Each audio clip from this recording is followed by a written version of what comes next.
Hello పిల్లలు, ఈరోజు మనం భగవద్గీతలో మొదటి శ్లోకం నేర్చుకుందాం. ముందుగా శ్లోకం వినండి.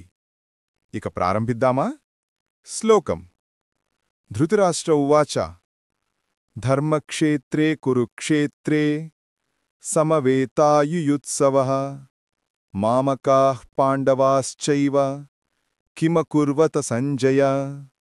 ఈ శ్లోకంలో ధృతరాష్ట్ర మహారాజు తన మంత్రి సంజయునికి ఇలా అంటాడు: సంజయ, ధర్మక్షేత్రం అనే పవిత్రమైన యుద్ధభూమిలో మా కౌరవులు, మన పాండవ బంధువులు ఇద్దరూ యుద్ధానికి సిద్ధమయ్యారు. వాళ్ళిప్పుడు ఏం చేస్తున్నారు? నువ్వు నాకు చెప్పు. పిల్లలు, కురుక్షేత్రం అనే యుద్ధభూమి ఒక పవిత్రమైన స్థలం.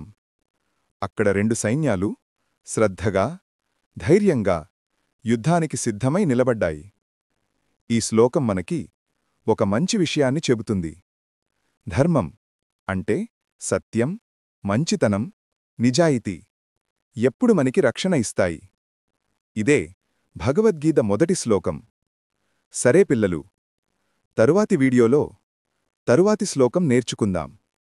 లైక్, షేర్ మరియు మన ఛానల్ని సబ్స్క్రైబ్ చేయండి.